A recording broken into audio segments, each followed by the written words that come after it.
The first thing I noticed was not the empty account. It was my husband's smile. Ethan had always smiled differently when he believed he knew something that I didn't. His lips would barely move. His eyes would stay fixed on me a fraction longer than necessary, as if he was silently waiting for me to discover whatever advantage he had already secured. That Tuesday morning, he stirred his coffee without looking down. "You've been spending a lot lately." I looked up from my toast. "Have I? I've been reviewing everything." His tone wasn't angry. That was worse. It was patient, measured, like a teacher preparing to explain basic arithmetic to someone who should already understand it. I nodded once. "Good." He smiled again. "I think it's time we organize our finances a little differently." Those words would not have frightened me if I had heard them 5 years earlier. Back then we actually organized things together. Back then our finances meant exactly that. Our finances. Not his. Not mine. Ours. I didn't answer immediately. Instead, I watched him reach for his phone. He opened his banking app. Not because he needed to. Because he wanted me to see him opening it. Then he locked the screen again. A performance. Small. Almost invisible. But deliberate. He stood, kissed the top of my head, and picked up his car keys. "You don't need to worry about money anymore." I smiled politely. "I wasn't worried." "You won't have to be." He paused at the front door. "I'll take care of everything from now on." The door closed softly behind him. The house became completely silent. I remained at the kitchen table for nearly 4 minutes. Then I opened my laptop. The joint savings account required 2-factor authentication. That wasn't unusual. The balance was 0. I refreshed the page. 0. I checked again. 0. Then the transaction history loaded. One transfer. Everything. Every dollar. Moved into an account whose final 4 digits I didn't recognize. Amount transferred. $418,263.17. For a moment, I honestly believed the bank had made some kind of display error. Accounts don't simply empty themselves overnight. Not without paperwork. Not without signatures. Not without conversations. Then I opened the shared investment account. Closed. The emergency fund. Transferred. Vacation savings. Transferred. Even the small account where we kept money for future home repairs. Transferred. Everything. Every single balance. Gone. My heart should have started racing. Instead it slowed. Years earlier I had read something in a psychology book while helping organize the public library fundraiser. Extreme stress doesn't always create panic. Sometimes it creates perfect clarity. The room suddenly becomes quieter. Your thoughts become sharper. Your emotions step aside so your brain can begin collecting facts. That was exactly what happened.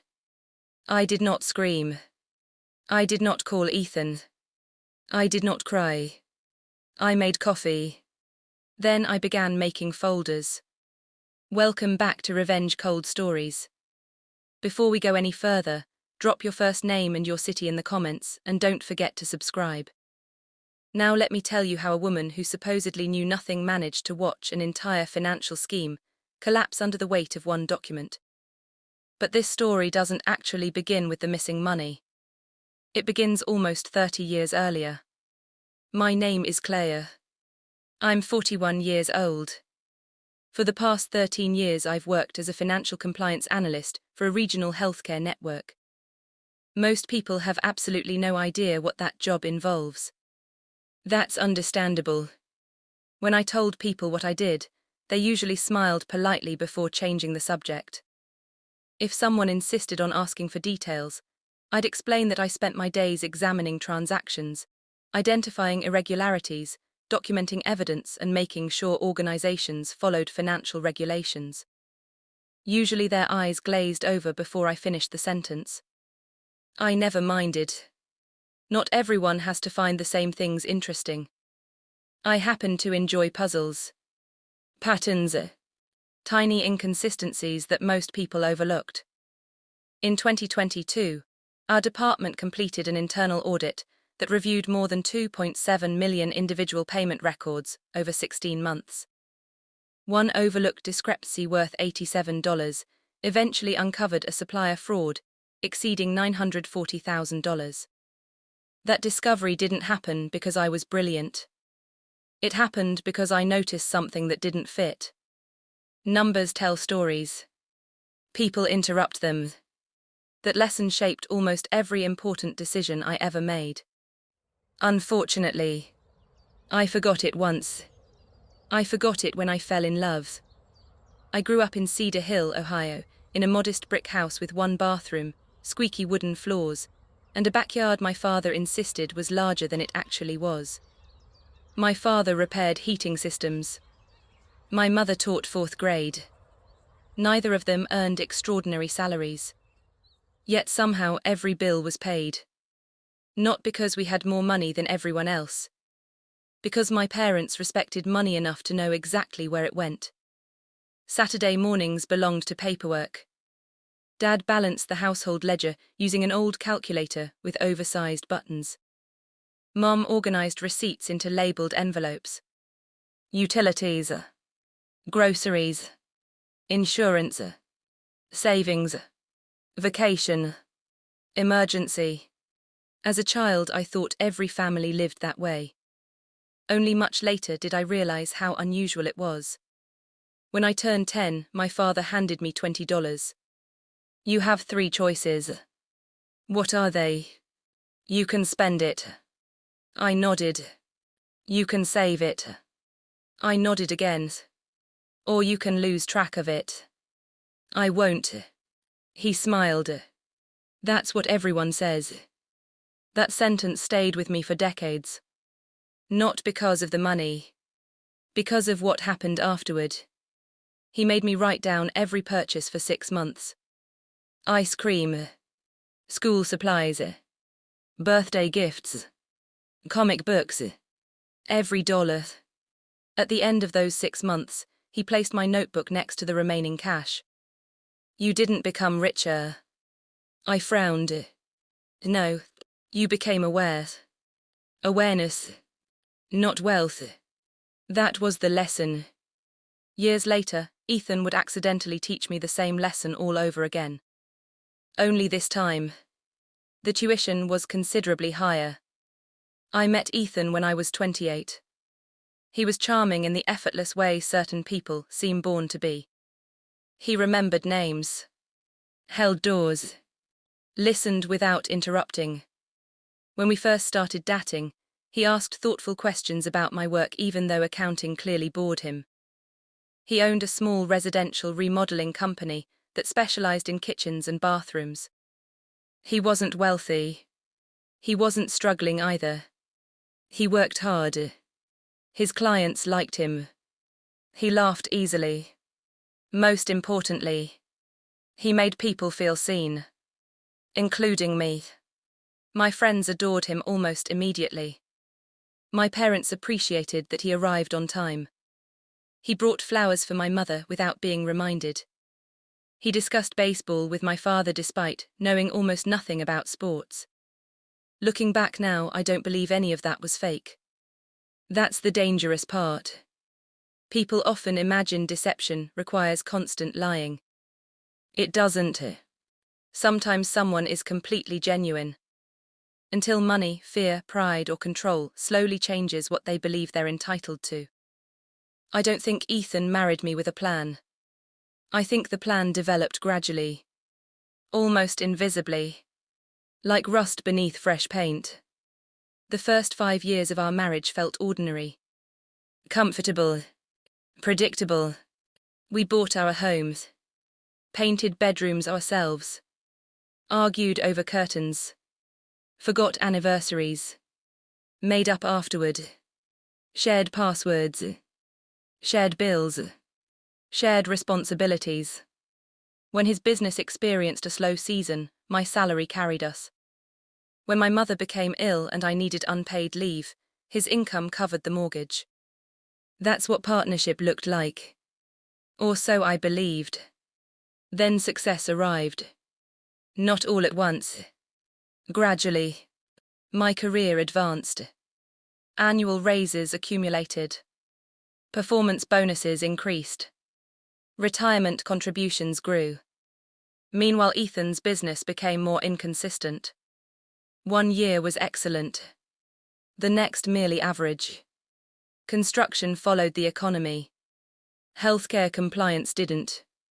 By our 12th anniversary, my income represented roughly 68% of our household earnings. Neither of us discussed that number very often. Perhaps we should have.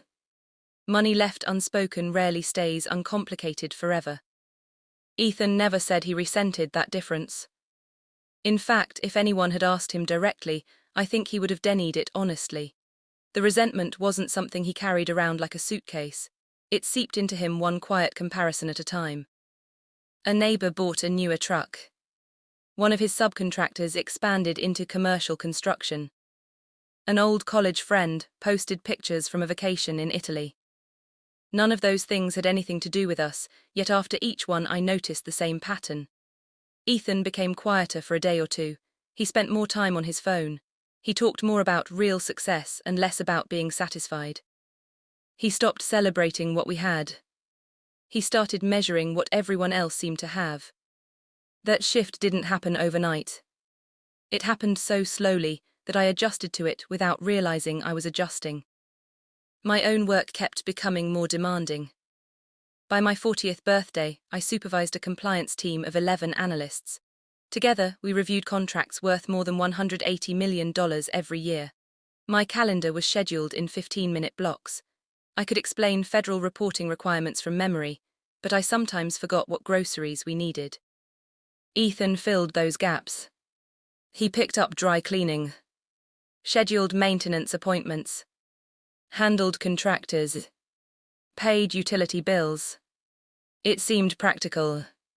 When one spouse has more flexible hours, responsibilities naturally divide themselves. At least that's what I told myself. One Friday evening, he walked into my office carrying 2 mugs of tea. "You work too much." "I know. You trust me, don't you?" I looked up from my monitor. "Of course." "Then stop worrying about the little financial stuff." I wasn't worrying. "You still check every statement." I smiled.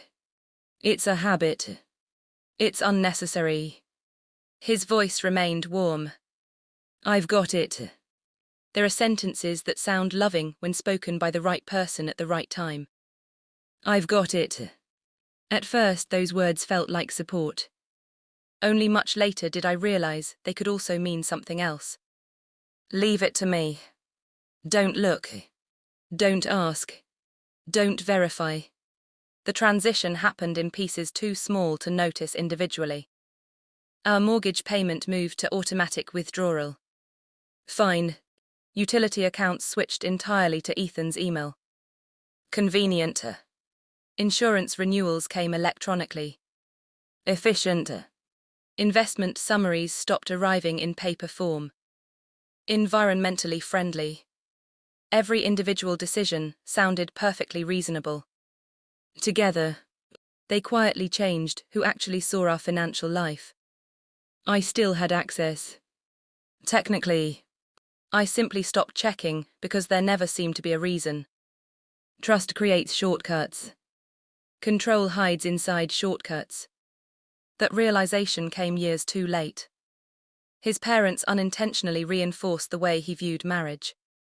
Franklin and Diane Morgan had been married 44 years. Franklin, now 71, had managed every dollar their family ever earned. Diane often joked that she couldn't even tell you what bank they used. Everyone laughed, including Diane. Especially Diane. At family dinners, she would wave a hand dismissively. I don't understand any of that financial nonsense. Franklin would grin proudly. That's because I take care of it. The table always interpreted those exchanges as affection. Looking back, I think they genuinely were. Franklin wasn't cruel. He wasn't controlling in the obvious sense.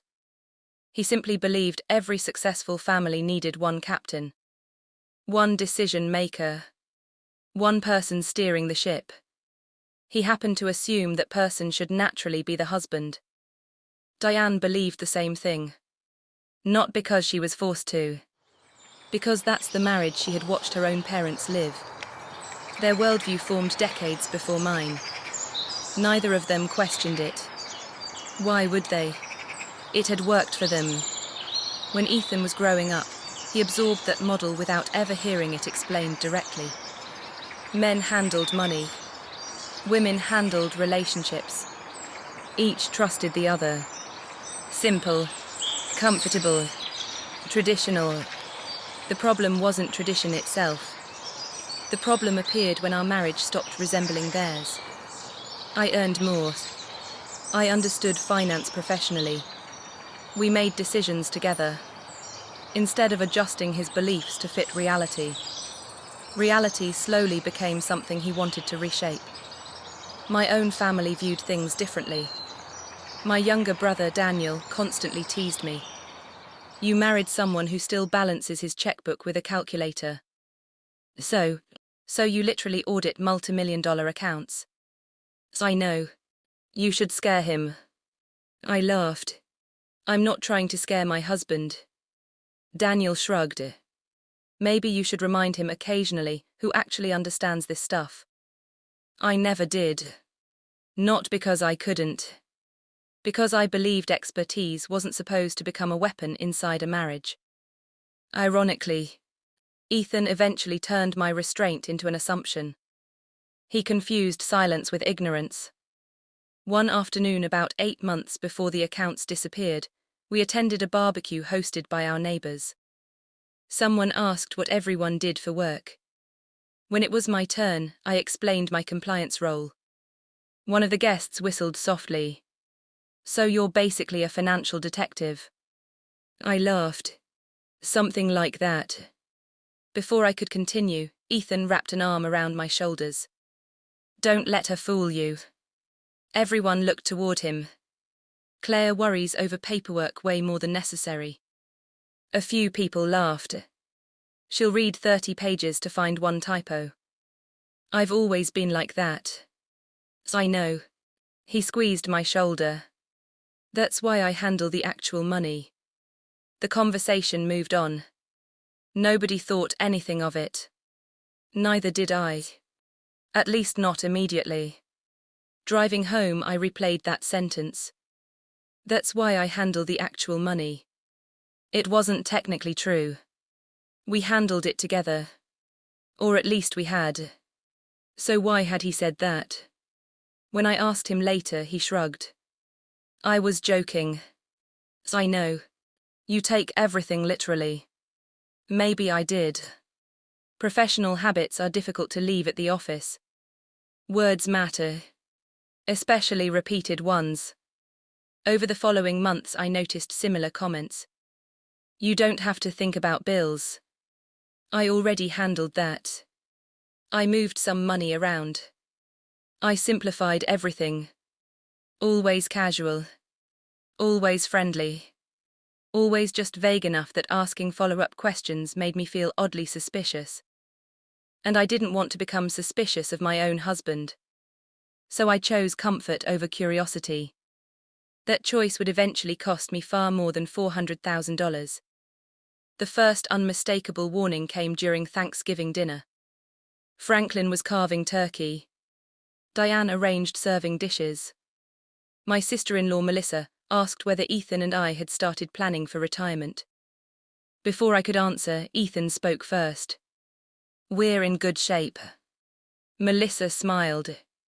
I've heard Claire's company has incredible retirement matching. They do. So who manages everything? Again, before I answered. My responsibility. He sounded almost proud. Franklin nodded approvingly. Smart man. Diane smiled at me. It's nice not having to worry about those things. I opened my mouth, then closed it again. Correcting him at the dinner table would have embarrassed everyone. Afterward, while washing dishes beside Melissa, she lowered her voice. Can I ask you something? Sure. Does it bother you? What? The way Ethan answers financial questions for both of you. I blinked. I've noticed it. She nodded slowly. I wasn't sure if I imagined it. No. She rinsed another plate. I just think it's interesting. Interesting. Such a careful word. Not alarming. Not dangerous. Just interesting. Sometimes outsiders notice patterns before the people living inside them do. I wish I had listened more carefully. Christmas arrived 6 weeks later. Ethan gave me a beautiful leather planner. Inside the cover, he'd written one sentence in neat handwriting. Stop carrying everything alone. Love, Ethan. I cried when I read it. Not because of the planner. Because I believed he truly understood how exhausted I'd become. He hugged me. I'll take more off your plate. I appreciate that. You don't need to keep checking every little thing. I smiled. I know. That sentence would echo in my mind months later as I stared at a transaction history, showing every shared account emptied within 11 minutes. He had, in fact, taken something off my plate. He had taken all of it. He simply forgot one very important fact. People who spend their careers investigating financial irregularities don't suddenly lose those skills because someone puts a wedding ring on their finger. And while Ethan believed I was the wife who never looked at statements anymore, he had completely forgotten the woman I had been before I ever became his wife. The woman who believed every transaction left a trail. Every transfer created documentation. Every system remembered more than the people using it realized. He thought he had moved the money. What he had actually done was create evidence. I wish I could tell you that the moment I saw those transfers, I immediately knew what to do. I didn't. Knowing where to begin and knowing where something will end are two very different things. I understood financial records. I understood documentation. I understood chain of custody. What I didn't understand was how to investigate my own husband without allowing anger to make mistakes for me. Anger always wants speed. Evidence prefers patience. So I made myself follow the same procedure I expected from every analyst who worked under me. Step 1. Do not assume. Verify. I logged out of every account. Waited 5 minutes. Logged back in. The balances remained exactly the same. Step 2. Preserve records. I downloaded every available statement before anything could be altered. Monthly statements. Quarterly investment summaries. Mortgage records. Savings histories. Confirmation numbers. Transaction IDs. I saved everything twice. One copy on an encrypted external drive. Another copy inside a secure cloud folder that Ethan didn't know existed because I'd created it years earlier for work-related certifications. Step 3. Build a timeline. The transfer had occurred at 11:18 p.m. The investment account closed at 11:22. The emergency fund transferred at 11:25. The renovation account at 11:29. The final confirmation email had been generated at 11:31. 13 minutes. Nearly 15 years of shared savings reorganized in 13 minutes. I wrote those times down on yellow legal paper. Then I stopped. Not because I was finished. Because I needed to think. The house felt strangely unfamiliar that morning. Every photograph suddenly looked different. The wedding picture above the fireplace. Our trip to Maine. The anniversary dinner where we'd laughed because the restaurant accidentally brought us someone else's dessert. Those memories hadn't disappeared. Neither had the marriage. At least not officially. But something underneath them had shifted. Trust isn't. Finding the account paperwork should have answered my questions. Instead, it created better ones. Why open a personal account 14 months earlier? Why move money in and out of shared savings several times before transferring everything permanently? Why tell me I would never have to worry about money again? Those questions all pointed in the same direction. Planning, not impulse. People make impulsive purchases. They don't usually build 14-month financial systems by accident. Still, planning alone wasn't enough to prove intent. Intent had to be supported by actions. By documents. By timing. By consistency. That distinction became my focus. The next morning I arrived at work before sunrise. Our building officially opened at 7. I was there at 6:23. The quiet helped me think. No phones. No conversations. Just the low hum of fluorescent lights and the sound of the air conditioning cycling through empty hallways. I unlocked my office, spread copies of our financial records across the conference table, and began building what looked less like a family budget and more like an audit file. Every transfer received its own page. Every account had a timeline. Every document received a reference number. If someone else needed to review my findings 6 months later, they should be able to understand everything without asking me a single question. That was the standard I expected professionally.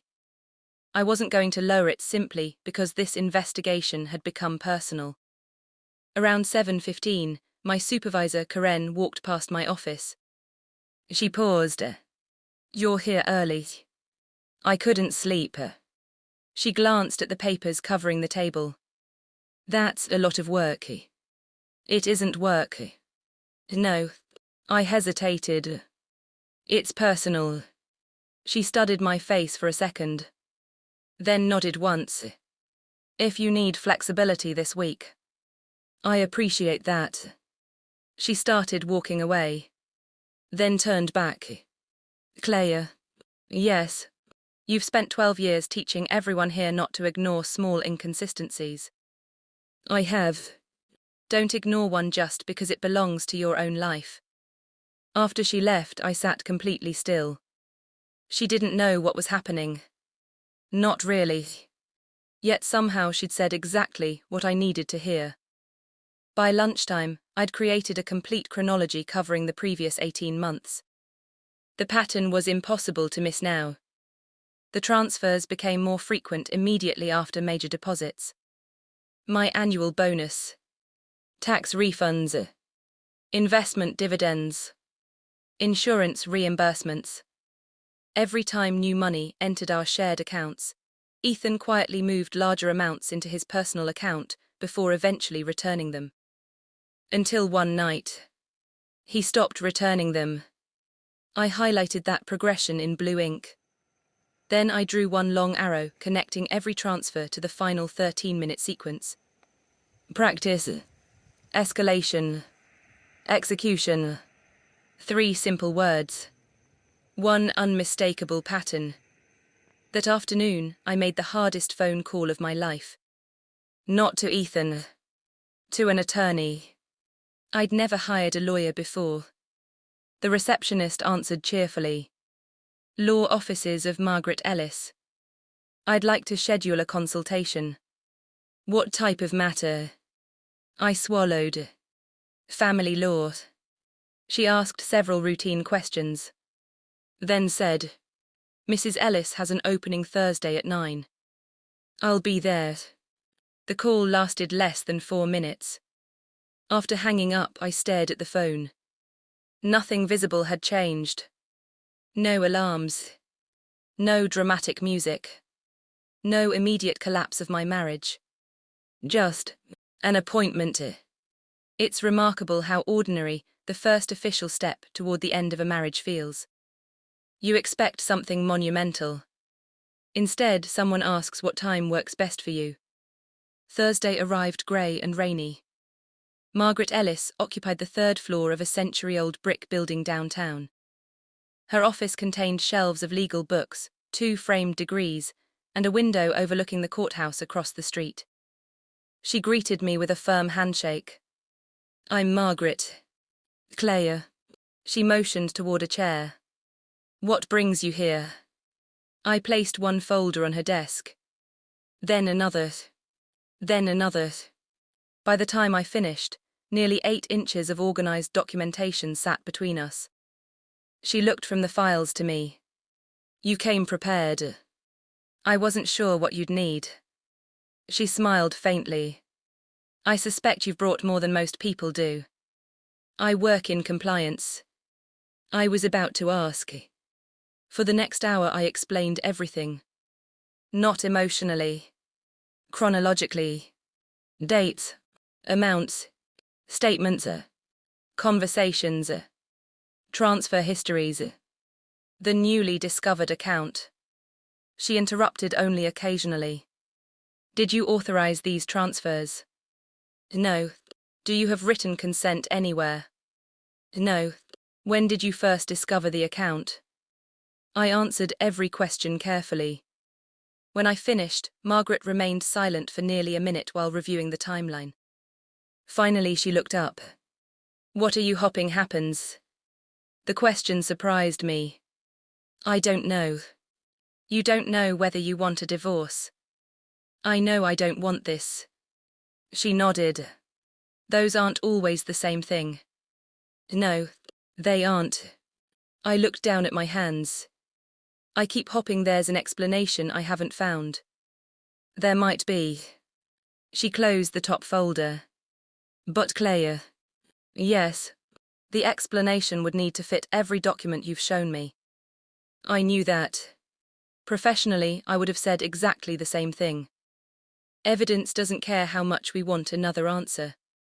It simply waits. Margaret leaned back. "I'm not going to tell you what decision to make today." "I appreciate that.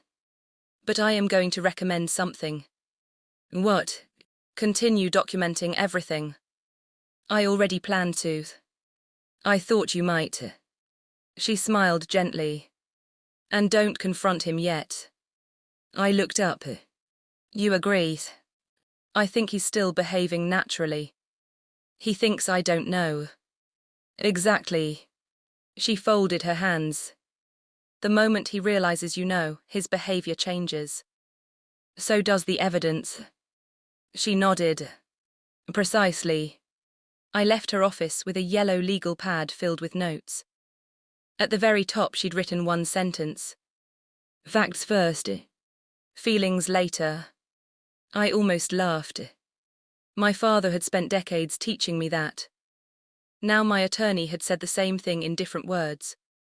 Some lessons keep returning until we finally understand how important they are. For the next 6 weeks, I lived 2 completely separate lives. The visible one remained unchanged.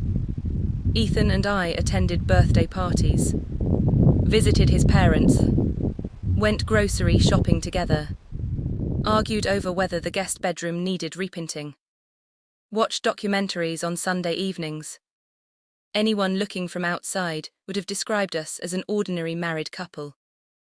The invisible life looked very different. Every unusual conversation went into a notebook. Every financial notification received a screenshot. Every bank statement was downloaded the day it became available.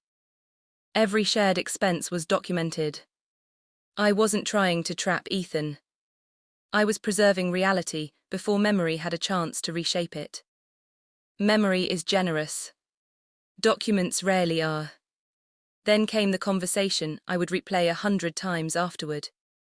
It happened on an ordinary Wednesday night. We'd finished dinner. I was loading the dishwasher.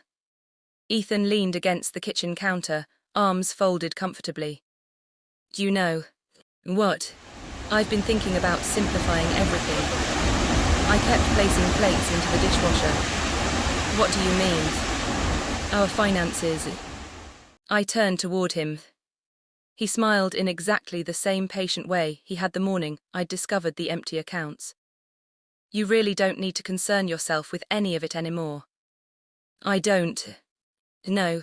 He stepped closer. I've positioned everything. Positioned. So we're protected. Protected from what? The future. I waited. He seemed almost excited now. If anything ever happened. What kind of thing? He shrugged. Job loss, recession, whatever. We'd manage. We'd do more than manage. He smiled. You'd never have to make another financial decision. I searched his face carefully. That's a pretty big promise. I can make it. How? He looked directly into my eyes. Because eventually you'll depend on me completely. He said it softly. Almost lovingly.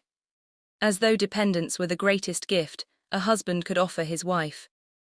He expected gratitude.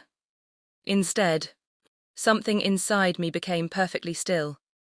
Not angry. Not frightened. Certain. Those 7 words explained every transfer I'd spent weeks documenting. Eventually, you'll depend on me completely. This had never been about convenience. It had never been about organization. It had never even been about money alone. Money was simply the mechanism. Dependence was the destination. I smiled gently. I guess we'll see. He smiled back. I'm sure we will. He believed he'd reassured me. Instead, he had just provided the missing piece that connected every financial record to a single unmistakable intention. And for the first time since this began, I stopped hoping I was wrong. From that night forward, I stopped looking for innocent explanations. Not because I had become cynical. Because every new fact kept fitting the same picture.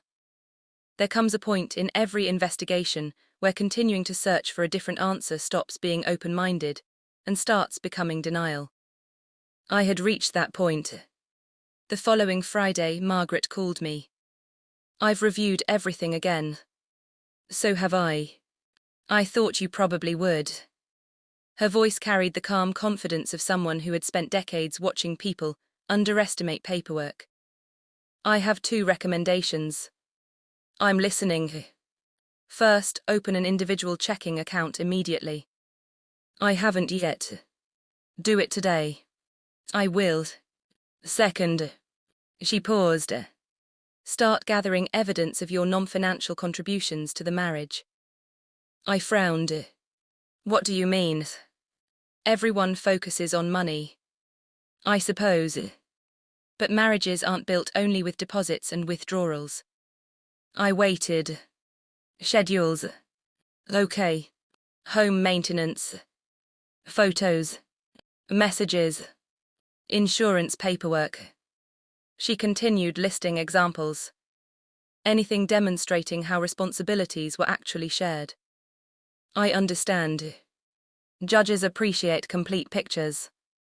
After hanging up, I realized something that had never occurred to me. For weeks, I had been documenting accounts. Balances. Transactions. Numbers. I hadn't documented us. Not the ordinary life we had built together. Not the invisible work that filled every day. Not because it wasn't important. Because ordinary life rarely feels like evidence until suddenly it becomes exactly that. That afternoon I opened a new notebook. I titled it simply, Marriage Timeline. Then I started remembering. The year we repainted the entire first floor ourselves, because hiring painters would have cost nearly $6,000. The winter Ethan shoveled not only our driveway, but Mrs. Donnelly's next door after her hip surgery. The weekends I spent helping organize invoices when his office assistant unexpectedly quit. The evenings he sat beside me while I studied for my certified compliance and ethics professional examination. The nights I stayed awake proofreading proposals for his remodeling business. None of those memories erased what he'd done. But neither did what he'd done erase those memories. That distinction mattered deeply to me. I refused to rewrite 15 years of marriage into a story where every good moment had secretly been fake. Life isn't usually that simple. People change, sometimes gradually enough that even they don't notice it. By early summer, my investigation had expanded into nearly 900 pages of documentation. Margaret joked that I had assembled enough material to audit a Fortune 500 company. I wasn't aiming for that. I know. She smiled. You just don't know how to do anything halfway. That was probably true. One evening, while organizing another folder, I came across an old photograph from our honeymoon. We were standing on a rocky shoreline in Maine.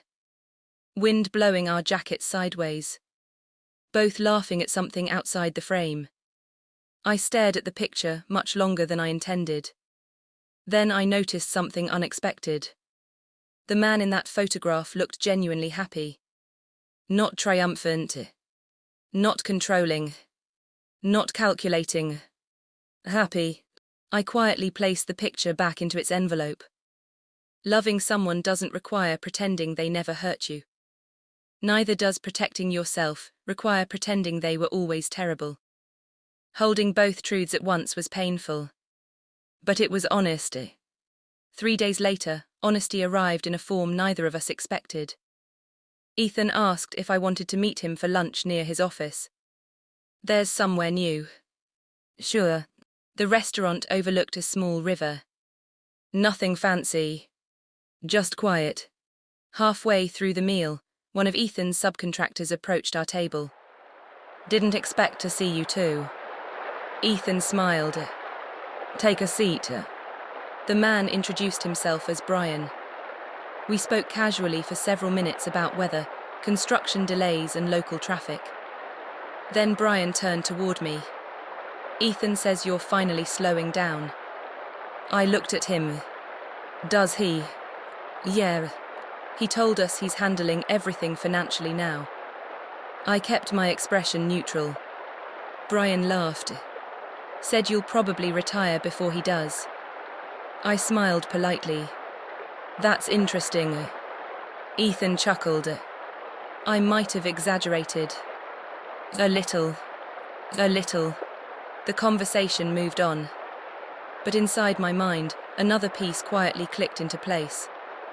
This wasn't just a private belief anymore. He had begun telling other people the same story. Not maliciously. Matter-of-factly. As though the future already belonged to him. As though my financial independence had already become optional. That evening I added another page to my notebook. Statements to third parties. Date. Location. Witness. Exact wording. Margaret would later tell me that contemporaneous notes often carried significant weight because they demonstrated consistency over time. I wasn't creating evidence. I was preserving conversations before memory softened them. 2 weeks later, something happened that nearly ended the investigation prematurely. I came home early. Ethan wasn't expecting me. His laptop sat open on the dining room table. The screen displayed online banking. For less than 2 seconds, I could clearly see the balance. $436,912.84. Then he hurried across the room and closed it. Zoe, he laughed awkwardly.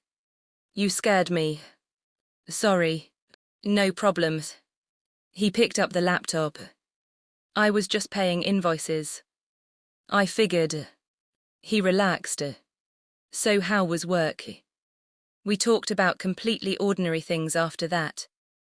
Traffic, dinner, weekend plans. But that brief glimpse told me something critical. The money was still there. He hadn't spent it. He hadn't lost it. He hadn't invested it into some complicated business venture. He was holding it. Exactly where he wanted it. Exactly where I couldn't access it. Or at least where he believed I couldn't. That night I called Margaret. I saw the account. How much? I told her. She was quiet for a second. Good. I blinked. Good. It means the assets still exist. I hadn't thought about it that way. People often don't. She continued. If the money were gone, recovery becomes much more complicated. So this helps. It helps. She paused. But Claire. Yes. Don't let that tempt you into confronting him. I'm not going to. Promise me. I promise. Patience. Again. Every instinct wanted resolution. Instead, every professional instinct reminded me that timing matters as much as truth. A week later, Ethan's mother called unexpectedly. Would you come by? Of course. I made too much peach cobbler. I smiled. You always do. When I arrived, Diane seemed unusually thoughtful. We sat on the back porch drinking iced tea while birds moved between the maple trees. Finally she asked, Can I ask something personal? You can. Are you happy? The question caught me completely off guard. I think so. You think? I looked away toward the garden. Why are you asking? She sighed softly. Because Ethan's been talking differently lately. In what way? He keeps saying he's taking care of everything. I remained silent. She stirred her tea slowly. His father used to say that too. I know. It worked for us. She smiled sadly. But Franklin always made sure I knew exactly what he was doing. I looked back at her. He'd sit at the kitchen table every month. She laughed quietly. I understood maybe half of it. But he still explained. Every single time. Her smile faded. Taking care of someone isn't the same thing as keeping them in the dark. For several seconds, neither of us spoke. I don't think Diane knew what had happened. Not specifically. But I think, perhaps for the first time in her life, she had begun questioning the difference between protection and control. Before I left, she hugged me a little longer than usual. Whatever's going on. She stopped, then simply said, I hope both of you remember that respect is harder to rebuild than trust. Driving home, I thought about those words. Respect. Not love. Not forgiveness. Respect. Maybe that was what had disappeared first. Long before the money moved. Long before the secret account. Long before the sentence about depending on him forever. Perhaps the real loss had happened quietly, in dozens of tiny moments where Ethan slowly stopped seeing me as an equal partner and started seeing me as someone who would eventually accept whatever future he designed for us. He believed he understood me completely. He had no idea I had already assembled enough evidence to tell an entirely different story. A story built not on accusations, but on his own records, his own words, his own decisions. And the strongest piece of evidence was still waiting to be discovered. The strongest evidence did not arrive because I was searching harder.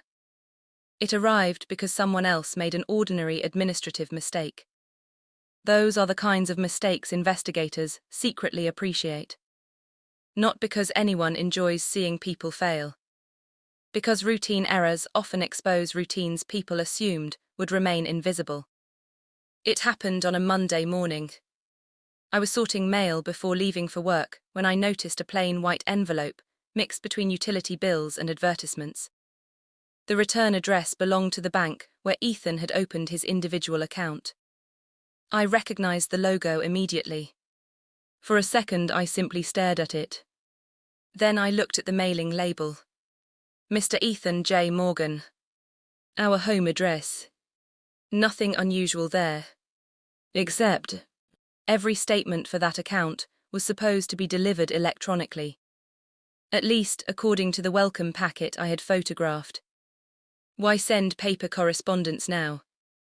I placed the envelope on the kitchen counter, exactly where I'd found it. I had no intention of opening mail addressed solely to Ethan. Legally, ethically, professionally, I wasn't going to cross that line. Instead, I took one photograph showing the sealed envelope sitting beside that day's newspaper. Date visible.